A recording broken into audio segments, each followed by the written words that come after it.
What's up guys, Brunsnick's back and we're here to talk about RICO Layout once again, but the original RICO Layout with the extra forbidden hole. So we're going to talk about all the numbers, we're going to get into the lab, we're going to talk about that, and then we're going to throw it on the lanes with SPECTO running once again. But before we get to all that, please subscribe to my channel if you haven't already. Now, let's see what true RICO does for me. First and foremost, I'm going to talk about the dynamic principles of what the RICO layout does to a bowling ball. So for starters, the track Paragon Pearl starts with an RG of 2.486, differential of 0.56, and an intermediate of 0.15. In the original RICO video, I noticed that the ball had less continuation and more deflection through the pins. I was still able to get to the pocket and I was still able to strike a little bit, but the ball did not continue like my original pin-up one that I drilled. So we looked at some of the numbers. So we got it in the lab and spun it on an RG swing.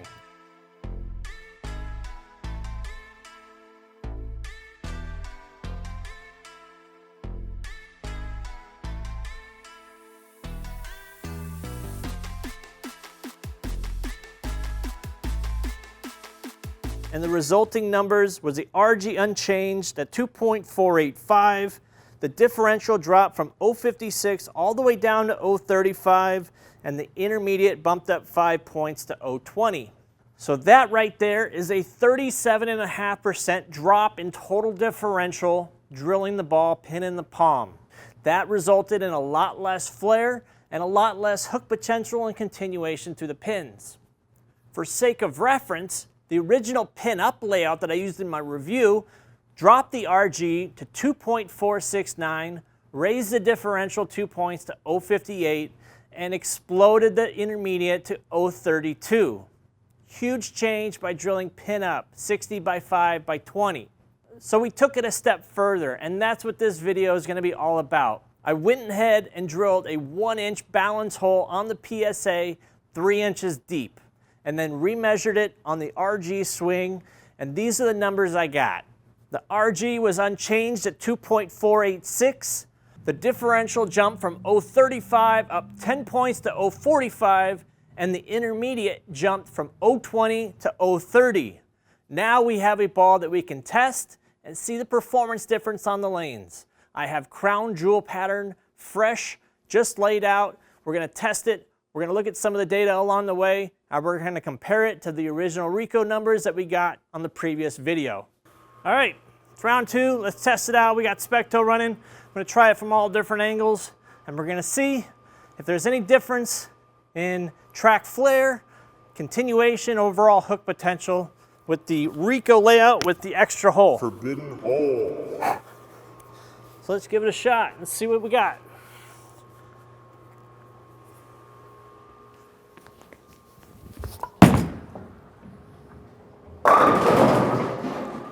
All right, off to a good start. Right up the back of the ball, nice and smooth. I got some comments about, hey, I still use this layout. I still use this layout all the time. It works great for me even without the extra hole. I say, great, if it works for you. But there's so many issues with the layout nowadays without using the extra hole. One is, like I mentioned in the first video, if you track high, you know, you're gonna probably thump over the fingers and thumbs. So the majority of the people that said they like this layout and still use it, low track, and the pin position works for them. So for, like I said, this is 4.5 inch from axis for me. It could be 3.5, it could be 5, it could be 6 inches for all I know. That's inherent the problem. You know, you got to really know your bowler when you're trying to pick a layout for them like that. All right, let's try one more shot playing straighter. That's wider. Oh, here it comes. Get it. Yes, not bad. So, I mean, that one deflected, but got the messenger hit on that. That's pretty sweet. I'll take that all day. The other thing is like, okay, so going from 0.56 differential to 0.35, that is a huge drop off in performance. You know, the ball still performed because the cover stock is still strong. Now, do I ever recommend drilling a ball to knock down that flare that low? It can come into play, but almost always I'm going to recommend a short pin layout going like 2 1/4 from your axis, 90 by 2 1/4 by like 45, because that actually pays respect to your PAP, which is important. I'm going to move 5. Let's start opening up the angles a little bit. Let's get it a little bit of a swing here.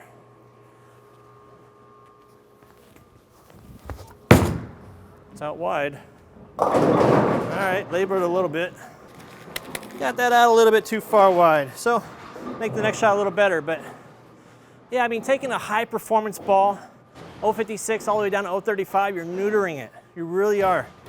So if you're gonna use that layout, I would recommend it on balls that maybe not flare a lot, because you're taking all that performance out. As you can see, the only way to get it back is with a pretty gigantic hole to make it usable. 045, 030, that's a pretty big difference there from 035, 020.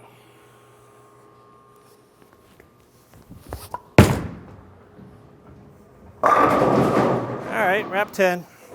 So we're gonna look at the flare here in a second, but I can already see that the ball's flaring a little bit more.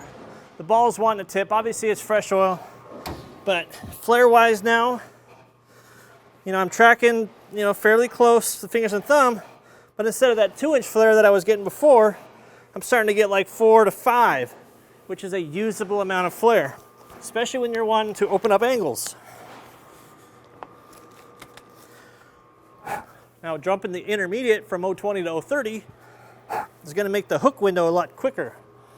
So the shape of this ball reaction is going to be different than the original, just by adding that extra hole. That's more around the wall. Yeah, there you go. Yeah, just tip it a little bit more off the hand, and it comes off that spot a whole lot harder. So going back to this balance hole rule, not allowing balance holes, the only people it really hurt are the lower rev, higher speed players, the players that need the help to get that ball to tip, that needed that flare increasing hole in some layouts to get that ball to perform. Two-handers didn't need any help. Taking away that, I think it just took away a game from the players that I mentioned versus the players that don't need the help. Let's move 5 more. That last shot looked pretty good. I think that's going to be the key, is just get around the side of it, let it do its thing. All right, starting to labor a little bit. Once again, like this layout, looking back, was it good for me? Absolutely. I threw it a lot harder back then, and that allowed me to play a little bit straighter. You know, as they got dry, I can control it. But if I throw that same shot with my pin up, will it get back through the pins better? Don't know. Let's find out.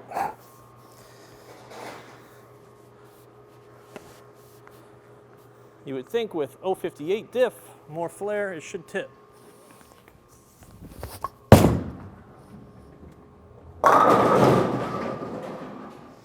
Yeah, I mean, it's just, pin-ups just roll completely different than pin and palms.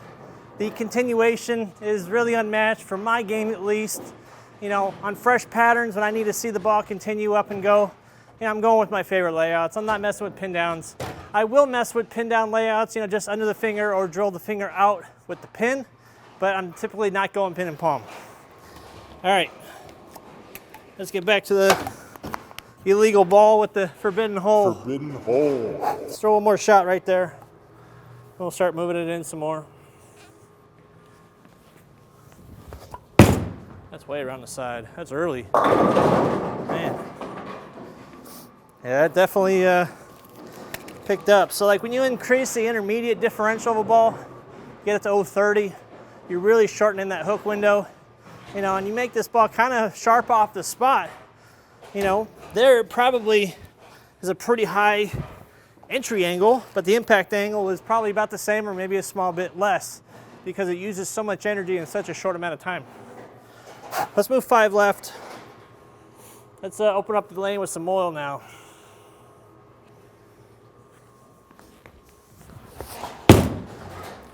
Come on, ball. All right. Yeah, that's where the extra flare and the extra intermediates coming into play. You know, you get that ball to recover a little bit more. Make no mistake about it, flare potential equals hook potential. So just putting the PSA at 45 degrees does not even close replace the balance hole. You went 10 points up higher. You went 10 more points up on intermediate as well. So yeah, the extra hole, just by putting the PSA there, does not duplicate it. So it's not the same layout. Let's throw one more right there.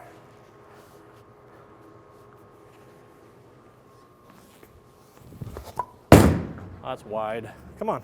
Get that thing cut to the pins. Yeah. And this is reminding me of old RICO Layout, the one that I used to like. You know what I'm saying? So let's move it 5 more. Let's throw a couple more shots. Let's go coast to coast a little bit. Maybe try to shim one a little bit. We'll see what happens. Yeah. I mean, it's a bummer that the weight hole rule is there. You know, it really makes things obsolete. Things become forgotten. So, thing of the past. That's wide. Come on. All right. Labor a little bit. All right, let's throw 2 more shots. Let's progressively try to bring the break point a little bit further left. Now, I'm really trying to get it to the dry and use up all of its energy that I possibly can. So let's bring that break point in just a little bit, and we'll do it again.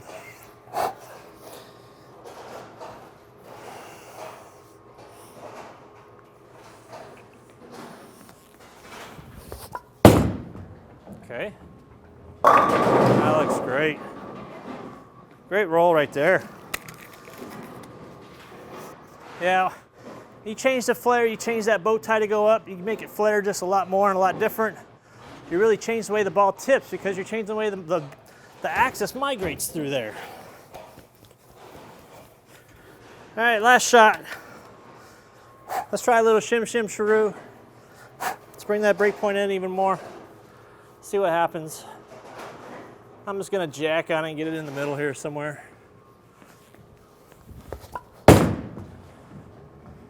Yeah.